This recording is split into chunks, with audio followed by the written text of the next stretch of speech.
Hello my dear students, स्वागत है आप सभी का आपका अपना यूट्यूब चैनल मां शारदे टीचिंग सेंटर में। क्या आप क्लास ट्वेल्थ क्या आप क्लास ट्वेल्थ बिहार बोर्ड का स्टूडेंट हैं और 2025 में बोर्ड का एग्ज़ाम देने वाले हैं? तो आज का क्लास आपके लिए मोस्ट इम्पोर्टेंट होने वाला है, क्योंकि आज के क्लास में हम लोग पढ़ने वाले हैं क्लास ट्वेल्थ इंग्लिश ग्रामर का जो सबसे मोस्ट इम्पोर्टेंट प्रश्न है और जिससे कि मैक्सिमम अंक का प्रश्न पूछा जाता है, नरेशन। नरेशन के बारे में पढ़ने वाले हैं। और आज नरेशन में हम लोग पढ़ेंगे इम्परेटिव सेंटेंस। इम्परेटिव सेंटेंस का हम लोग कैसे डायरेक्ट स्पीच से इनडायरेक्ट स्पीच में चेंज करते हैं, कन्वर्ट करते हैं। क्योंकि क्या होता है कि जब आप लोग कहीं भी नरेशन पढ़े होंगे तो उसमें सर जो पढ़ाते हैं आप पढ़ते जाते हैं और आपको पता ही नहीं चलता है कि आपका एग्ज़ाम पैटर्न क्या है, आपको कितना पढ़ना है, कितना से क्वेश्चन पूछा जाता है एग्जाम में। इसी तरह से आप कंफ्यूज रह जाते हैं और आपको हम 110% यह श्योर करवाते हैं कि जब हम बताएंगे तो आपको पूरा 100% समझ में आएगा और कितना पढ़ना है आपको सबसे ज़्यादा ज़रूरी यही मायने रखता है। क्योंकि मेरे दोस्त, यदि आप लोग जानते हैं कि यदि आपको एक बेहतर स्टूडेंट बनना है, बस आपको उसी पे फोकस करना है जो आपका एग्जाम पैटर्न है। तो चलिए आज का क्लास बिना टाइम का इन्वेस्ट किए हुए मेरे दोस्त स्टार्ट करते हैं। बस आपसे एक छोटा सा रिक्वेस्ट है, आप वीडियो को अंत तक जरूर देखिएगा। तो चलिए हम लोग पढ़ते हैं। तो सबसे पहले हम लोग क्या पढ़ेंगे, नरेशन के अंतर्गत पढ़ेंगे इम्परेटिव सेंटेंस। इसको थोड़ा सा हम क्या करते हैं, मिटा देते हैं। हम लोग क्या पढ़ने वाले हैं, इम्परेटिव सेंटेंस। तो इम्परेटिव सेंटेंस का क्या पढ़ेंगे, डायरेक्ट से हम लोग कैसे इनडायरेक्ट में चेंज करेंगे। तो यहाँ पे सबसे बड़ा और मेन प्रॉब्लम और सबसे बड़ा प्रॉब्लम यही होता है स्टूडेंट का, क्या होता है कि हम लोग जब किसी सेंटेंस को पढ़ते हैं तो उसके बारे में हमें जानकारी ही नहीं होता है कि वह कौन सा सेंटेंस है। और अक्सर हम लोग यही गलती करते हैं और पढ़ते जाते हैं और लास्ट में एक ही चीज़ होता है कि हमें कुछ समझ में नहीं आता है। तो सबसे पहले हम लोग देखेंगे, क्या देखेंगे कि इम्परेटिव सेंटेंस। इम्परेटिव सेंटेंस क्या है, इम्परेटिव सेंटेंस किसको कहते हैं, आखिर हम कैसे पहचानेंगे कि कोई भी जो सेंटेंस है वह इम्परेटिव सेंटेंस है। तो चलिए सबसे पहले हम लोग देखते हैं कि इम्परेटिव सेंटेंस क्या है। तो इम्परेटिव सेंटेंस के बारे में यदि बात किया जाए तो मेरे माय डियर स्टूडेंट, कि जिस सेंटेंस से अर्थात जिस वाक्य से आदेश आदेश विनय, जिसे कि आग्रह कहते हैं, मतलब जिस सेंटेंस से आदेश, आग्रह, निवेदन, सुझाव या प्रस्ताव इत्यादि का बोध हो, उसे ही हम लोग इम्परेटिव सेंटेंस कहते हैं। फिर से एक बार देख लिया जाए, मतलब सीधा सा यहाँ पे आप समझिएगा ना कि इम्परेटिव सेंटेंस हम उसको कहेंगे जिस सेंटेंस से आदेश मतलब ऑर्डर का बोध हो, उसके बाद विनय मतलब आग्रह, रिक्वेस्ट का बोध हो, मतलब पता चले कि कोई किसी से रिक्वेस्ट कर रहा है, आग्रह कर रहा है, तो उसे हम लोग क्या कहेंगे, इम्परेटिव सेंटेंस बोलेंगे। ठीक है। उसी तरह अगला यहाँ पे क्या निवेदन है, क्या निवेदन करता है, कोई किसी को सुझाव देता है, एडवाइस देता है, सलाह देता है, मतलब इस तरह इत्यादि का बोध होना, तो वहाँ से हम लोग सीधा सा समझेंगे कि वह जो है इम्परेटिव सेंटेंस है। तो इम्परेटिव सेंटेंस है, तो एग्जाम्पल के द्वारा हम लोग देखते हैं और समझते हैं। तो जैसे कि पहला एग्जाम्पल हमारे पास दिया गया है, क्या है, shut the door. Shut the door, तो इसका हिंदी मीनिंग क्या हुआ, दरवाजा को बंद करें। दरवाजा बंद करें, तो दरवाजा बंद करें, तो यहाँ पे क्या है, इससे यह पता चल रहा है कोई किसी को ऑर्डर दे रहा है, कोई किसी को ऑर्डर दे रहा है कि दरवाजा को बंद करो। तो यहाँ से क्या है, ऑर्डर का बोध हो रहा है, आदेश का बोध हो रहा है, तो सीधा सा समझिएगा इम्परेटिव सेंटेंस। ठीक। उसी तरह अगला एग्जांपल है, please give me a cup of T. Please give me a cup of T, कृपया मुझे एक कप चाय दीजिए। कृपया मुझे एक कप चाय दीजिए। तो यहाँ से देखिए, आपको नहीं फील हो रहा है कि कोई किसी से रिक्वेस्ट कर रहा है, आग्रह कर रहा है कि please give me A cup of T. तो जब रिक्वेस्ट और आग्रह का बोध होता है तो वहाँ से क्या हो गया, इम्परेटिव सेंटेंस। वहाँ से हम लोग समझ लेंगे कि इम्परेटिव सेंटेंस है। उसी तरह से तीसरा जो यहाँ पे एग्जाम्पल है, तीसरा क्या है कि वर्क केयरफुल्ली। Work carefully. तो वर्क केयरफुल्ली के बारे में बात किया जाए, वर्क केयरफुल्ली का मतलब कि ध्यानपूर्वक काम करो। ध्यानपूर्वक काम करो। तो ध्यानपूर्वक काम करो, तो इससे क्या आपको लग रहा है, इससे यही लग रहा है कि कोई किसी को एडवाइस दे रहा है, सलाह दे रहा है कि काम जो करना है ना वो ध्यान पूर्वक करना है। तो जब सलाह का बोध होता है, आदेश का बोध होता है, रिक्वेस्ट का बोध होता है, इस तरह से किसी भी सेंटेंस का, इस सेंटेंस से इस तरह के बात का बोध होता है, तो वहाँ से आप समझिएगा इम्परेटिव सेंटेंस। मतलब वन शॉर्ट में यदि देखा जाए तो इम्परेटिव सेंटेंस हम उसको कहेंगे जिस सेंटेंस से रिक्वेस्ट का बोध होता है, एडवाइस का बोध होता है, सजेशन का बोध होता है, ऑर्डर का बोध होता है, इत्यादि का बोध होता है। तो वहाँ से हम लोग सीधा सा समझेंगे कि वह जो सेंटेंस है ना इम्परेटिव सेंटेंस है। क्या वह जो सेंटेंस है इम्परेटिव सेंटेंस है। तो चलिए, हमें उम्मीद है कि आपको पता चल गया होगा कि इम्परेटिव सेंटेंस क्या है और इम्परेटिव सेंटेंस को कैसे पहचानेंगे। लेकिन फिर भी यदि कोई ऐसे स्टूडेंट होंगे जिनको ये सब पता ही नहीं चलता है कि कोई जो सेंटेंस है वो उससे कि एडवाइस का बोध हो रहा है, कि रिक्वेस्ट का बोध हो रहा है, कि ऑर्डर का बोध हो रहा है, मतलब वो बिल्कुल अपने आप को इंग्लिश में कमज़ोर समझते हैं, उनको लगता है कि हम नहीं समझ पाएँ, तो उनके लिए एक छोटा सा सिंपल ट्रिक है और उसके द्वारा क्या है कि आप 110% पूरा सियोरिटी के साथ आप ज़रूर उसको पहचान लीजिएगा कि कोई भी जो सेंटेंस है इम्परेटिव सेंटेंस है या नहीं है, मात्र 1 से 2 सेकंड में। तो चलिए हम लोग देखते हैं कि ट्रिक क्या है। तो इम्परेटिव सेंटेंस को पहचानने का एक छोटा सा सिंपल सा ट्रिक यही होता है माय डियर स्टूडेंट।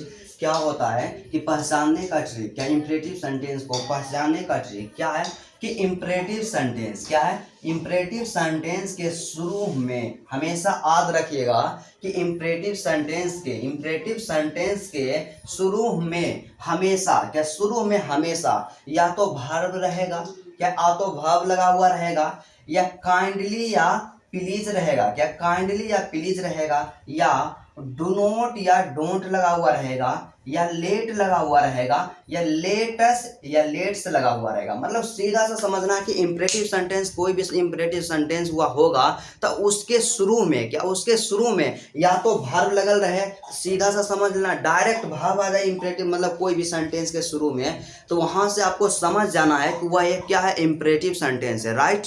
उसके बाद अगला जो क्या है, उसके आगे में या तो काइंडली या प्लीज लगा हुआ रहे, मतलब कोई भी सेंटेंस यदि काइंडली या प्लीज से शुरू होता है और उसके तुरंत बाद भाव आ जाए, क्या उसके तुरंत बाद भाव आ जाए, तो वहां से आप लोग क्या समझिएगा कि इम्परेटिव सेंटेंस है। या उतना नहीं देखिएगा, सिर्फ शुरू में देखिएगा ने कि काइंडली या प्लीज रहे, तो सीधा सा उसको आप समझ जाइएगा कि कौन सा सेंटेंस है, इम्परेटिव सेंटेंस है, राइट। उसके बाद अगला क्या है, आ तो वो डू नॉट और आगे में लगल रहेगा या डोंट लगल रहेगा, क्या डू नॉट या डोंट से भी स्टार्ट होवे कोई सेंटेंस, तो सीधा सा आपके माइंड में एक ही चीज आना चाहिए कि वह एक इम्परेटिव सेंटेंस है, राइट। उसी तरह से लेट से यदि स्टार्ट हो जाए कोई सेंटेंस, क्या लेट से स्टार्ट हो जाए कोई सेंटेंस, तो वहां पर भी होगा इम्परेटिव सेंटेंस। या लेटस या लेट्स से स्टार्ट हो जाए तो वहां भी होगा इम्परेटिव सेंटेंस। तो चलिए, इसी तरह से आप 100% पूरे सियोरिटी के साथ आप समझ सकते हैं कि कौन सा सेंटेंस जो है क्या है, इम्परेटिव सेंटेंस है कि नहीं है। तो चलिए, हम लोग जब अब हम लोग देखते हैं कि डायरेक्ट स्पीच से इनडायरेक्ट स्पीच में कैसे हम लोग इम्परेटिव सेंटेंस को बनाएंगे और इसका क्या रूल्स होता है, क्या नियम होता है, बिल्कुल सरल और आसान तरीका से बताते हैं। लेकिन उससे पहले हम आपको बता देते हैं कि इम्परेटिव सेंटेंस के अंतर्गत आपको इतना तरह के सेंटेंस, क्या इतना प्रकार का आपको क्या करना है, डायरेक्ट से इनडायरेक्ट बनाने के लिए आपको जानकारी होना चाहिए। पहले करेंगे कि जिसके शुरू जो मतलब जो वैसा जो सेंटेंस जो रहता है डायरेक्ट वर्ब से स्टार्ट होता है, तो उसका इम्परेटिव का मतलब उसका हम डायरेक्ट से इनडायरेक्ट में कैसे बदलेंगे। उसके बाद हम देखेंगे कि जो सेंटेंस काइंडली या प्लीज से स्टार्ट होता है, क्या जो सेंटेंस काइंडली या प्लीज से स्टार्ट होता है तो उसको हम लोग डायरेक्ट स्पीच से इनडायरेक्ट में कैसे चेंज करेंगे। उसके बाद तीसरा देखेंगे कि जो सेंटेंस डू नॉट या डोंट से स्टार्ट होता है, शुरू होता है, तो उसका हम लोग डायरेक्ट से इनडायरेक्ट में कैसे कन्वर्ट करेंगे। उसके बाद क्या देखेंगे कि लेट से शुरू होने वाले सेंटेंस का इनडायरेक्ट स्पीच में कैसे बदलते हैं और लेटेस्ट से शुरू होने वाले सेंटेंस का इनडायरेक्ट स्पीच में कैसे बदलते हैं। मतलब मेनली आपको देखा जाए तो आपको टोटल इंपरेटिव सेंटेंस में 5 को पढ़ना है और 5 बिल्कुल आसान है, बिल्कुल कॉमन है, सभी का रूल्स एक दूसरे से मिलता जुलता है, बस थोड़ा थोड़ा का डिफरेंट है। आपको मात्र इसके अंतर्गत इतना पढ़ना है। तो सबसे पहले हम लोग देखते हैं कि वर्ब से शुरू होने वाला, क्या वर्ब से शुरू होने वाला इंपरेटिव सेंटेंस का डायरेक्ट स्पीच से इनडायरेक्ट स्पीच में चेंज करने का जो रूल्स होता है, नियम होता है, क्या होता है, और बिल्कुल आसान और सरल तरीका से समझने का प्रयास करते हैं। तो इम्परेटिव सेंटेंस का डायरेक्ट स्पीच से इनडायरेक्ट स्पीच में बदलने के लिए सबसे पहला जो नियम होता है, रूल्स होता है, क्या होता है, तो सबसे पहले हम लोग क्या करते हैं, सेड या सेड टू को, क्या यहाँ ध्यान दीजिएगा, सेड या सेड टू को, क्या सेड या सेड टू को निम्नलिखित, क्या निम्नलिखित में बदला जाता है, क्या होता है, निम्नलिखित में बदला जाता है। सबसे पहला नियम यही है कि इम्परेटिव सेंटेंस को यदि हमें डायरेक्ट स्पीच से इनडायरेक्ट स्पीच में चेंज करना है, कन्वर्ट करना है, तो सबसे पहला नियम यही है कि सेड या सेड टू को क्या करेंगे, निम्नलिखित में बदल देंगे, क्या निम्नलिखित में बदल देंगे। तो सबसे पहला क्या है, सबसे पहला है कि सेड या सेड टू को ऑर्डर्ड में बदलेंगे, क्या ऑर्डर्ड में बदलेंगे। तो ऑर्डर्ड में कब बदलेंगे, जब सेंटेंस से, क्या जब सेंटेंस से आदेश देने के लिए, क्या आदेश देने का बोध हो, मतलब सीधा सा यहाँ पे ध्यान रखना है कि ऑर्डर में हम बदलेंगे आदेश देने के लिए, क्या आदेश देने के लिए, यदि आदेश देने का बोध होता है तो वहां पे हम लोग क्या करेंगे, ऑर्डर्ड में बदल देंगे, क्या ऑर्डर्ड में बदल देंगे। उसी तरह से दूसरा यहाँ पे क्या है, कहती सलाह देने के लिए हो, क्या सलाह का बोध होता है, उससे पता चलता है कि कोई व्यक्ति किसी को सलाह दे रहा है, एडवाइस दे रहा है, तो उसको सेड या सेड टू को, सेड या सेड टू को एडवाइस्ड में बदल देते हैं, क्या करते हैं, एडवाइस्ड में बदल देते हैं। ठीक उसी तरह यदि किसी सेंटेंस से आग्रह करने के लिए, क्या आग्रह का बोध हो, मतलब रिक्वेस्ट का बोध हो, तो उसको क्या करेंगे, सेड या सेड टू को रिक्वेस्टेड में बदल देंगे, क्या जब आग्रह का बोध होगा ने तो वहाँ पे रिक्वेस्टेड में चेंज कर देंगे, बदल देंगे। उसी तरह से यदि कहने का बोध हो, मतलब कोई किसी को कहता है, मतलब कहना का बोध हो, तो वहाँ पे आस्क्ड में बदल देंगे। उसके बाद जो चौथा यहाँ पे माय डियर स्टूडेंट क्या है कि कमांडेड में सेड या सेड टू को तब बदलेंगे जब किसी सेंटेंस से यह पता चले कि कोई व्यक्ति किसी को निर्देश दे रहा है, मतलब क्या है, निर्देश देने के लिए, क्या निर्देश देने के लिए कमांडेड में बदल देंगे। उसके बाद चेतावनी देने के लिए हम लोग क्या करेंगे, वार्न में बदल देंगे, WARNED, वार्न में बदल देंगे चेतावनी देने के लिए। और यदि किसी, मतलब कोई सेंटेंस से पता चले कि कोई किसी को सुझाव दे रहा, मतलब सुझाव देने के लिए हम लोग क्या करेंगे, सजेस्टेड में बदल देंगे, क्या सेड या सेड टू को सुझाव देने के लिए सजेस्टेड में बदल देंगे। और बेग्ड में हम तब बदलेंगे जब किसी सेंटेंस से यह प्रतीत हो, सिद्ध हो कि कोई किसी से कुछ मांग रहा है, क्या कोई किसी से कुछ मांग रहा है, तो मांगने का बोध होने पर, अर्थात मांगने के लिए हम लोग क्या करेंगे, बेग्ड में बदल देंगे सेड या सेड टू को, या सेड या सेड टू को। मतलब सीधा साधे देखा जाए कि सेड या सेड टू को क्या करना है, सेड या सेड टू को क्या करना है, यदि आदेश देने का बोध होता है तो उसे ऑर्डर्ड में बदल देंगे, ठीक है। यदि किसी सेंटेंस से पता चलता है कि कोई किसी को सलाह दे रहा है, एडवाइस दे रहा है, तो उसको सेड या सेड टू को, तो सेड या सेड टू को ही एडवाइस में बदल देना है, राइट। यदि आग्रह का बोध हो तो रिक्वेस्टेड में बदलते हैं, यदि कहने का बोध हो तो आस्क्ड में बदलते हैं, और निर्देश देने का बोध होता है तो वहाँ पे हम क्या करते हैं, कमांडेड में बदल देते हैं। और चेतावनी देने का बोध होता है तो वहाँ पे वार्न में बदल देते हैं। और पता चलता है कि कोई किसी को सजेशन दे रहा है, सुझाव दे रहा है, तो उसको क्या करेंगे, सेड या सेड टू को सजेस्टेड में बदल देंगे, क्या सेज या सेज टू को सजेस्टेड में बदल देंगे। और मांगने का बोध होता है तो बेग्ड में बदल देंगे। यहाँ पे बात आता है कि हम लोग सेड या सेड टू को तो बदल देंगे, लेकिन सबसे पहले किस सेंटेंस को देखेंगे कि कौन सा सेंटेंस है, किससे बोध हो रहा है। तो आपको क्या करना है, आप लोग हमेशा दो चीज़ जानते हैं और आपको स्टार्टिंग में ही बताए हैं कि एक होता है रिपोर्टिंग वर्ब, एक होता है रिपोर्टेड स्पीच। तो आपको ध्यान देना है किस पर, रिपोर्टेड स्पीच पे ध्यान देना है। क्या देना है, रिपोर्टेड स्पीच। आप लोग जानते हैं रिपोर्टेड, क्या रिपोर्टेड स्पीच, क्या रिपोर्टेड स्पीच पे ध्यान देना है। रिपोर्टेड स्पीच से ही पता करना है कि उससे किसका बोध हो रहा है? तो रिपोर्टेड स्पीच क्या है? रिपोर्टेड स्पीच हमेशा इन्वर्टेड कोमा में बंद रहता है। क्या? हमेशा इन्वर्टेड कोमा में, इस तरह से डबल कोमा में बंद रहता है।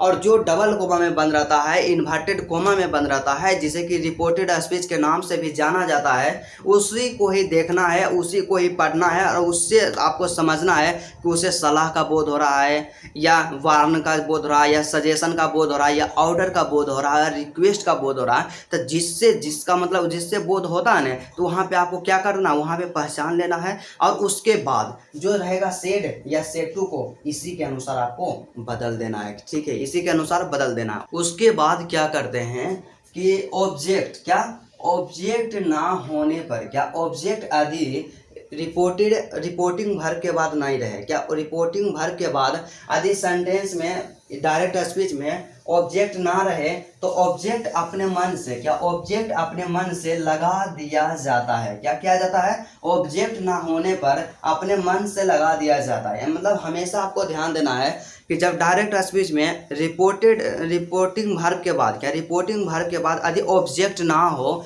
तो ऑब्जेक्ट को अपने मन से लगा देंगे। क्या ऑब्जेक्ट अपने मन से लगा देते हैं। उसके बाद अगला जो नियम है कहता है कि इन्वर्टेड कोमा, क्या इन्वर्टेड कोमा के लिए, क्या इन्वर्टेड कोमा के लिए टू का प्रयोग किया जाता है। क्या TO2, क्या टू का प्रयोग किया जाता है। यहाँ पे आप लोग हमेशा ध्यान दीजिएगा कि इन्वर्टेड कोमा के लिए टू का प्रयोग किया जाता है। उसके बाद शेष सभी नियम, क्या शेष सभी नियम एसर्टिव सेंटेंस के अनुसार ही होगा। क्या शेष सभी नियम जो रहेगा एसर्टिव सेंटेंस के अनुसार ही होगा। मतलब सिंपली देखा जाए तो आपको क्या करना है, बिल्कुल आसान है। मात्र 4 रूल बताए हैं, क्या मात्र 4 नियम बताए हैं कि इंपरेटिव सेंटेंस का डायरेक्ट से इनडायरेक्ट में चेंज करने के लिए 4 नियम बताए हैं। सबसे पहला आपको याद रखना है कि सेड या सेड टू को किस में बदलना है। क्या सेड या सेड टू को किस में बदलना है। उसके बाद दूसरा नियम क्या याद रखना है कि यदि ऑब्जेक्ट नहीं रहे देल तो ऑब्जेक्ट अपने मन से हम लोग दे देंगे। क्या ऑब्जेक्ट अपने मन से दे देंगे। उसके बाद तीसरा नियम क्या है कि इन्वर्टेड कोमा, क्या इन्वर्टेड कोमा जिसे कि डबल कोमा के नाम से भी जाना जाता है, मतलब पहचानने के लिए, तो इन्वर्टेड कोमा के लिए हम लोग टू का प्रयोग करेंगे। किसका प्रयोग करेंगे? टू का प्रयोग करेंगे। और लास्ट में यही है कि जितना भी शेष नियम रहेगा ने सब एसर्टिव के अनुसार ही होगा। तो एसर्टिव के अनुसार ही होगा मतलब क्या है कि जैसे एसर्टिव सेंटेंस में क्या आप एसर्टिव के अनुसार ही होगा। उसमें बस एक ही चीज़ आपको याद रखना है कि उसका जो होता है ना पास्ट टेंस में रिपोर्टिंग वर्ब रहता है, तो रिपोर्टेड स्पीच का टेंस के साथ साथ पर्सन भी चेंज होगा। मतलब टेंस चेंज होगा, पर्सन चेंज होगा और अदर वर्ड भी चेंज होगा। तो उसी के अनुसार यहाँ पे होगा। मतलब सिंपली आपको देखा जाए टोटल 4 नियम याद रखना है। तो चलिए हम लोग एग्जाम्पल के द्वारा क्या करते हैं, थोड़ा सा कंफर्म होते हैं कि हमारे एग्जाम में किस तरह का प्रश्न पूछा जाता है और उसको हमें कैसे बनाना है, उसका सोल्यूशन जो है किस तरह से करना है। एग्जाम्पल के बारे में बात किया जाए तो सबसे पहला एग्जाम्पल हमारे पास दिया गया है। क्या है एग्जाम्पल?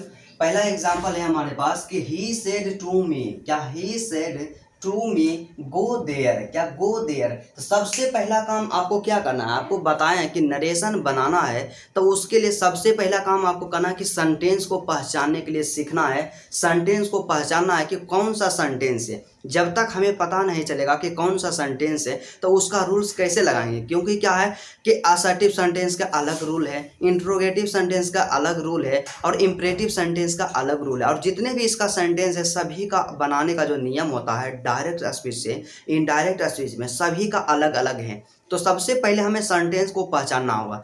तो सेंटेंस को पहचानने के लिए आपको क्या करना होगा, कहाँ देखना होगा। क्योंकि आप में से कई स्टूडेंट होते हैं, मतलब हम भी गलती करते थे कि यहाँ पे कैसे पहचाने कि कौन सा सेंटेंस जो क्या है। तो सबसे पहले देखिए यदि आपको सेंटेंस को पहचानना है ना तो आपको क्या करना होगा कि रिपोर्टेड स्पीच को देखना होगा। क्या रिपोर्टेड स्पीच को देखना होगा। अब बात यहाँ पे आता है कि रिपोर्टेड स्पीच क्या है। तो रिपोर्टेड स्पीच के बारे में आपको बताए हैं कि जो इन्वर्टेड कोमा मतलब कि डबल कोमा इस तरह से इसमें बंद रहेगा ने इसे ही बोलेंगे रिपोर्टेड स्पीच। तो पहला जो यहाँ पे एग्जांपल है इसमें रिपोर्टेड स्पीच क्या है, गो देयर है। क्या यही है रिपोर्टेड स्पीच क्योंकि यह इन्वर्टेड कोमा में बंद है। तो यहाँ से हम लोग पहचान गए कि रिपोर्टेड स्पीच ये है। तो रिपोर्टेड स्पीच को देखिए तो रिपोर्टेड स्पीच में यहाँ पे है गो देयर है। क्या गो देयर। तो यहाँ पे क्या आ गया, गो आ गया। तो गो जो है एक भाव है। क्या ये गो एक भार्ब है और जब भार्ब पहले आता है तो इसका मतलब क्या है, इम्परेटिव सेंटेंस है। क्या इसका मतलब इम्परेटिव सेंटेंस है, क्योंकि इम्परेटिव सेंटेंस को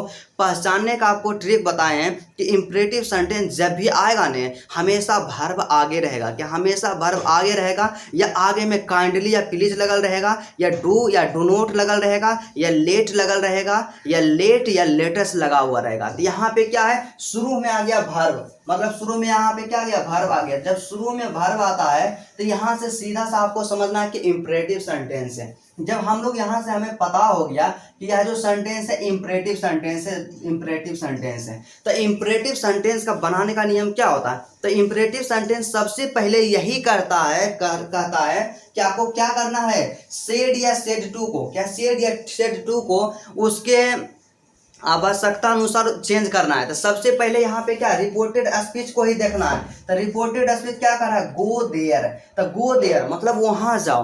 तो वहां जाओ क्या है, एक तरह का ऑर्डर दे रहा है। क्या ऑर्डर दे रहा है, आदेश दे रहा है कि गो देयर, गो देयर। तो इससे किसका बोध हो रहा है, रिपोर्टेड स्पीच जो यहाँ पे है इससे ऑर्डर का बोध हो रहा है। तो हम लोग क्या करेंगे, सेड या सेड टू को, क्या यहाँ पे सेड टू दिया हुआ है तो सेड टू को ऑर्डर्ड में बदल देंगे। क्या ऑर्डर्ड में बदल देंगे, यही काम आपको करना है। ठीक है, तो यहाँ से हम लोग क्या करेंगे, यहाँ पे ही लिखा हुआ है सब्जेक्ट, तो इसको तो हम लोग ही लिख देंगे। उसके बाद इससे रिपोर्टेड स्पीच से ऑर्डर्ड का बोध हो रहा है, ऑर्डर का बोध हो रहा है, तो सेड टू को हम लोग ऑर्डर्ड में बदल देंगे। यदि एडवाइस का इससे बोध होता है तो एडवाइस्ड में बदल देते हैं। यदि सजेशन का बोध होता है तो सजेस्टेड में बदल देते हैं। ठीक है, यहाँ पे ऑर्डर का बोध हो रहा है तो ऑर्डर्ड में बदल देंगे। यहाँ से लिखेंगे ORDERED,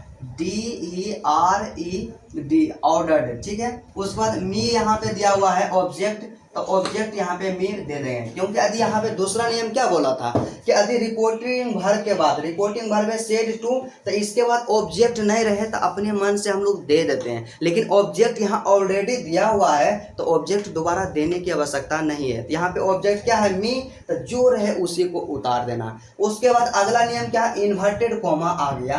तो इन्वर्टेड कॉमा को किस में बदलते हैं, तो हमें पता है कि इम्परेटिव सेंटेंस को, सेंटेंस में जो इन्वर्टेड कॉमा रहता है उसको क्या करते हैं, टू में चेंज कर देते हैं, कन्वर्ट करते हैं। तो इन्वर्टेड कॉमा जो यहाँ पे मेरे दोस्त है, तो इसके लिए हम लोग क्या लिख देंगे, टू लिख देंगे। क्या, TO2 लिख देंगे, राइट। उसके बाद हमें क्या करना है कि जो दिया हुआ है उसको बस लिख देना। यहाँ पे गो देयर है तो गो देयर लिख देंगे। यहाँ से क्या कर देंगे, गो देयर, क्या, गो देयर, THERE, क्या, गो देयर। यही हो गया इसका करेक्ट आंसर कि he said to me go there. तो इसका इनडायरेक्ट स्पीच जब बनेगा तो he ordered me to go there. बिल्कुल आसान है और सरल है और आपको समझ में भी आया हुआ। उसी तरह से अगला जो यहाँ पे एग्जाम्पल है क्या है कि द कमांडर, क्या, the commander said to his man. क्या, the commander said to his man मतलब कमांडर ने अपने आदमियों से कहा फाइट बेल। क्या, फाइट बेल। तो यहाँ पे आपको क्या करना है, तो सबसे पहला काम क्या करना है कि कोई भी सेंटेंस रहे, हम आपको बार बार रिक्वेस्ट कर रहे हैं, आपको एक ही काम करना है कि उसको पहचानना है कि कौन सा सेंटेंस है, इंट्रोगेटिव है या असर्टिव है या इम्परेटिव है। तो यहाँ से हम लोग क्या करेंगे, सेंटेंस को पहचानने के लिए डायरेक्ट जाएंगे रिपोर्टेड स्पीच के यहाँ। तो यहाँ पे रिपोर्टेड इसमें क्या है, फाइट बेल। क्या, फाइट बेल। क्या, फाइट बेल है। क्या, फाइट बेल है।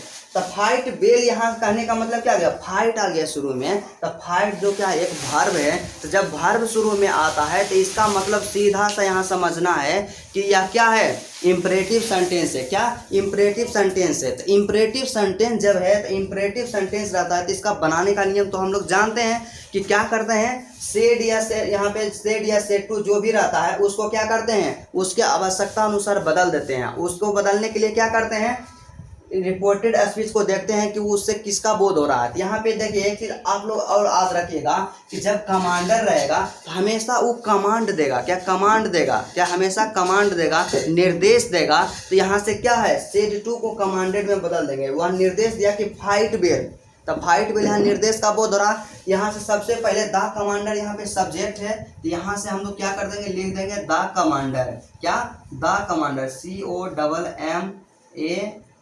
COMMANDER, the commander. उसके बाद सेड टू को किस में बदल देंगे, तो सेड टू यहाँ से इस जहाँ रिपोर्टेड स्पीच है इससे कमांड मतलब निर्देश का बोध हो रहा है, तो जब निर्देश का बोध होता है तो कमांडेड में बदलते हैं। क्या कमांडेड, COMMANDED।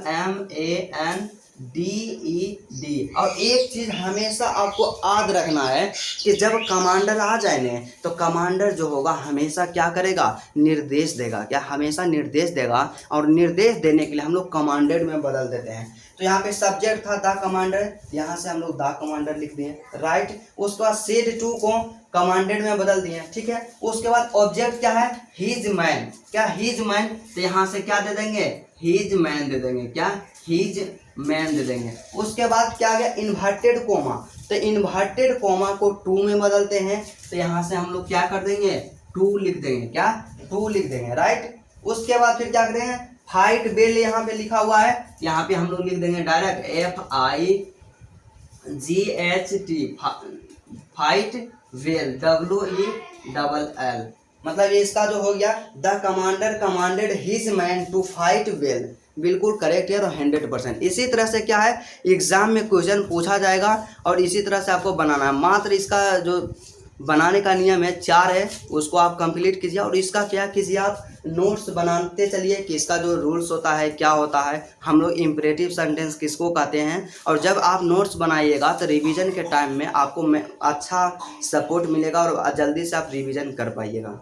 उसके बाद इम्परेटिव सेंटेंस में जो दूसरा टाइप पढ़ना है, दूसरा टाइप क्या है कि वैसा सेंटेंस जो काइंडली या प्लीज से स्टार्ट होता है, शुरू होता है, तो उसका हम लोग क्या करेंगे, डायरेक्ट स्पीच से इनडायरेक्ट स्पीच में कैसे चेंज करेंगे, उसी को हम लोग देखेंगे। तो सबसे पहले क्या है, आपको ध्यान देना होगा कि वैसा सेंटेंस जो शुरुआत हो काइंडली से या प्लीज से। क्या, काइंडली या प्लीज से शुरू होने वाला सेंटेंस, क्या, शुरू होने वाला सेंटेंस का डायरेक्ट से इनडायरेक्ट में हम लोग इस प्रकार बनाते हैं। सबसे पहला काम क्या करते हैं कि जो काइंडली या प्लीज दिया रहे उसको क्या करते हैं, हटा दिया जाता है। क्या, उसको हटा दिया जाता है। मतलब सीधा सा इसमें एक ही चीज याद रखना है कि काइंडली या प्लीज लगल रहे ना, रिपोर्टेड स्पीच में देखना है। किस में देखना है, रिपोर्टेड स्पीच में देखना है कि काइंडली या प्लीज लगा हुआ रहे, तो काइंडली या प्लीज को हटा देंगे और बाकी बात जो जितना रूल्स है ना इंपरेटिव सेंटेंस का, उसी के अनुसार हम लोग क्या करेंगे, उसको चेंज करते जाएंगे। बस इसमें आपको एक ही चीज याद रखना है कि काइंडली और प्लीज को हटा देंगे।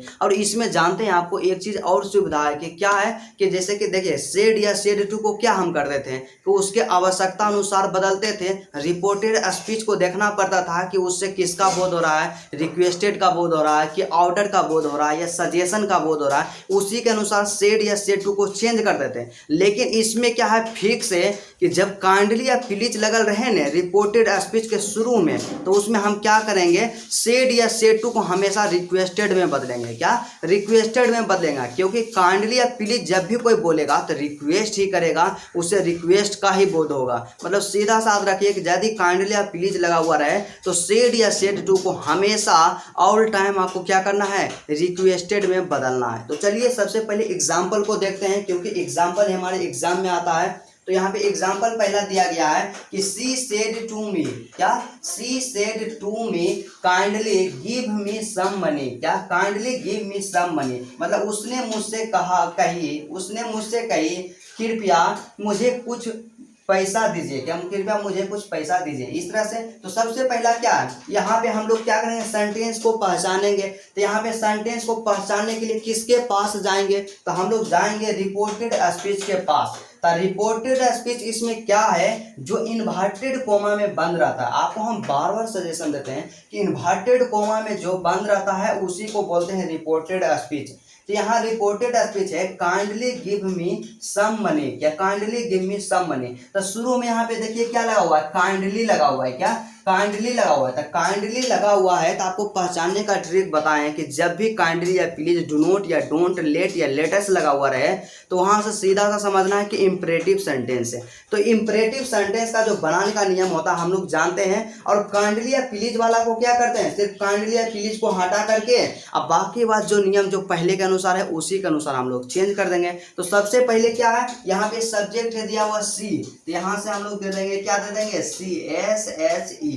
क्या हो गया, सी हो गया। उसके बाद सेड टू को किस में बदलना है, तो आपको हमेशा आप बताएं कि काइंडली या प्लीज लगा रहे तो सेड टू को रिक्वेस्टेड में बदल देना है। क्या रिक्वेस्टेड में बदल देना है, यहाँ से लिख देंगे रिक्वेस्टेड, REQUESTED रिक्वेस्टेड। यहाँ ऑब्जेक्ट मी दिया हुआ है तो जो ऑब्जेक्ट दिया हुआ है उसी को यहाँ पे क्या करेंगे, लिख देंगे, ठीक है। उसके बाद इन्वर्टेड कोमा आ गया, तो इन्वर्टेड कोमा के लिए हम लोग क्या इंपरेटिव सेंटेंस में टू का प्रयोग करते थे, तो यहाँ भी हम लोग क्या करेंगे, टू का प्रयोग कर देंगे। उसके बाद फिर क्या करें, काइंडली जो प्लीज दिया हुआ है ना उसको हटा देते हैं, उसको नहीं लिखते हैं, ठीक है। तो इसको हटा दिए, इसको नहीं लिखेंगे। उसके बाद यहाँ पे क्या है, गिव मी सम मनी, यहाँ से क्या हो गया, गिव हो गया, यहाँ से लिख देंगे GIV, गिव। यहाँ पे मी, तो मी देखिए क्या है, फर्स्ट पर्सन है, तो फर्स्ट पर्सन किसके अनुसार बदलता है, सब्जेक्ट के अनुसार बदलता है। क्या फर्स्ट पर्सन सब्जेक्ट के अनुसार बदलता है,